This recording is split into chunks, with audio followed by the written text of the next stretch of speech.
മറുനാടന് മർദ്ദനമേറ്റു.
Marunadan Malayali YouTube channel ഉടമ ഷാജൻ സ്കറിയയ്ക്ക് മർദ്ദനമേറ്റതായി പരാതി.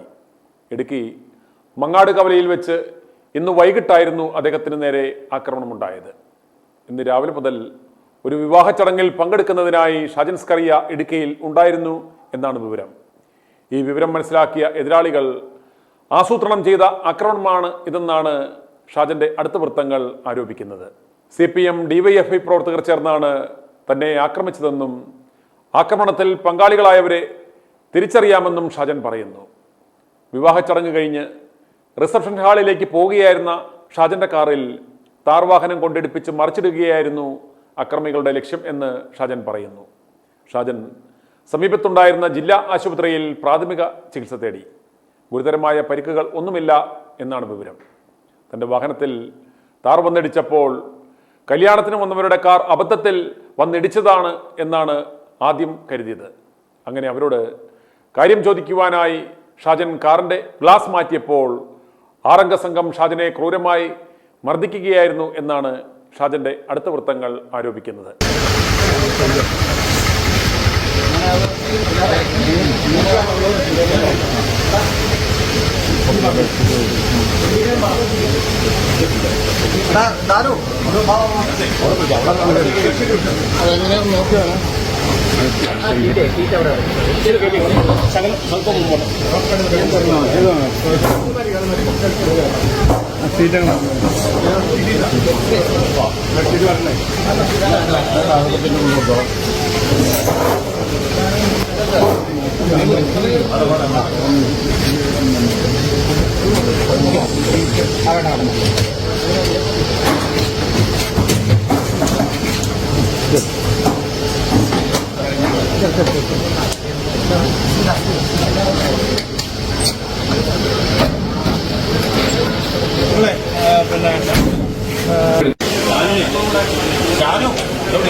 ഷാജൻ വാർത്ത നൽകിയ പ്രവാസി വ്യവസായി ഉൾപ്പെടെയുള്ളവർ ഈ ആക്രമണത്തിന് പിന്നിൽ ഉണ്ടെന്ന് ഷാജൻ ആരോപിക്കുന്നു. പോലീസ് സംഭവ സ്ഥലത്തെത്തി കേസ് രജിസ്റ്റർ ചെയ്യുവാൻ വേണ്ട നടപടികൾ കൈക്കൊണ്ടു എന്നാണ് വിവരം. ഇതിനു മുമ്പും ഷാജന് നേരെ ആക്രമണമുണ്ടായിട്ടുണ്ട്. UK എയർപോർട്ടിൽ വെച്ച് രാജേഷ് കൃഷ്ണ എന്ന ഇടതു പാർട്ടി പ്രവർത്തകൻ ഷാജനെ കയ്യേറ്റം ചെയ്യുവാൻ ശ്രമിച്ചതും വാർത്തയായിരുന്നു. ഷാജന് എതിരെയുണ്ടായ ഈ ആക്രമണം വളരെ ദൗർഭാഗ്യകരമാണ്. കുറ്റക്കാർക്കെതിരെ കർശന നടപടി എടുക്കണം. മാധ്യമപ്രവർത്തകർക്ക് ഇവിടെ മരണഭയമില്ലാതെ അവരുടെ ജോലി ചെയ്യുവാൻ സാധിക്കണം. i2i News, an eye for truth. i2i News subscribe ചെയ്തിട്ടില്ലാത്തവർ ഇപ്പോൾ തന്നെ സബ്സ്ക്രൈബ് ചെയ്യുക. നോട്ടിഫിക്കേഷൻ ലഭിക്കുവാൻ ബെൽ ബട്ടണും അമർത്തുക.